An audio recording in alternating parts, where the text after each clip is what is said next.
అవకాశం దొరికితే రాష్ట్రంలో అల్లర్లు సృష్టించాలని వైకాపా అధినేత జగన్ కుట్రలు పన్నుతున్నారని ఎక్సైజ్ మంత్రి కొల్లు రవీంద్ర ధ్వజమెత్తారు. వైఎస్ఆర్ కాంగ్రెస్ పార్టీ ప్రభుత్వ హయాంలో జువ్వలదిన్న ఫిషింగ్ హార్బర్ నిర్మాణానికి నిధులు ఇవ్వకుండా జగన్మోహన్ రెడ్డి అడ్డుకున్నారని ఆగ్రహం వ్యక్తం చేశారు. కూటమి ప్రభుత్వంలో హార్బర్ పనులు వేగవంతం కావటం, ప్రాజెక్టు పూర్తయ్యే దశకు చేరుకోవటాన్ని జీర్ణించుకోలేకే వైకాపా వాళ్లు దుష్ప్రచారాలకు తెగబడ్డారని దుయ్యబట్టారు. దేశ రక్షణకు ఉపయోగపడే సాగర్ డిఫెన్స్ సంస్థను తరిమేస్తానంటూ జగన్ చేసిన వ్యాఖ్యలను బట్టి ఆయనకు ఎంత దేశభక్తి ఉందో అర్థమవుతుందని ఎద్దేవా చేశారు. మంగళగిరిలోని తేదీపా కేంద్ర కార్యాలయంలో కొల్లు రవీంద్ర విలేకరులతో మాట్లాడారు. నెల్లూరు పర్యటనలో జగన్ అసహనం మరోసారి బయటపడింది. జీవో 217తో మత్స్యకారుల జీవనోపాధిని దెబ్బతీసిన వ్యక్తికి మత్స్యకారుల సంక్షేమంపై మాట్లాడే అర్హతే లేదు.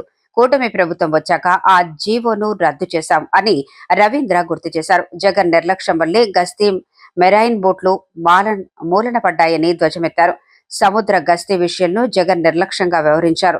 2017లో ఇతర రాష్ట్రాల బోట్లు మన సరిహద్దుల్లోకి రాకుండా మెరైన్ బోట్లు గస్తీ కాసేవి. 2019 తర్వాత నాటి నిర్వహణ మరమ్మతులకు జగన్ నిధులివ్వకపోవటం, సిబ్బందిని తొలగించడంతో అవి మూలన పడ్డాయని ఆరోపించారు.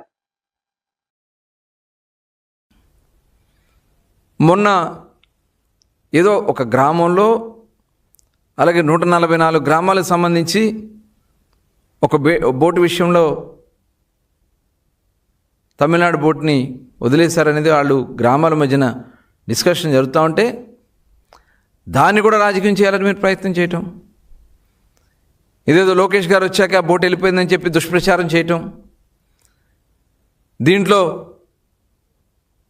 చంద్రబాబు నాయుడు గారు పాత్ర ఉందని ఏంటి మీరు మాట్లాడే భాష?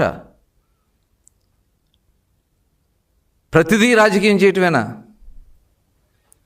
వాళ్ళు క్లియర్గా చెప్పారు, ఇది మా గ్రామ సమస్య, మా గ్రామాల సమస్య, మా గ్రామ కాపుల సమస్య, మేము కూర్చొని చర్చించుకుంటాం, మేము గౌరవించాం, మీరు ఏది ఆదేశిస్తే అది చేయడానికి మేము సిద్ధం అని చెప్పాం.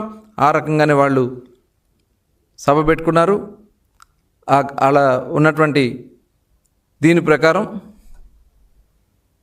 వాళ్ళు ముందుకెళ్ళడం జరుగుతుంది. మరి దాన్ని కూడా వచ్చి అక్కడ రాజకీయం చేయాలని ప్రయత్నం చేస్తూ ఉన్నారంటే ఇంతకంటే సిగ్గుచేటు ఇంకోటి?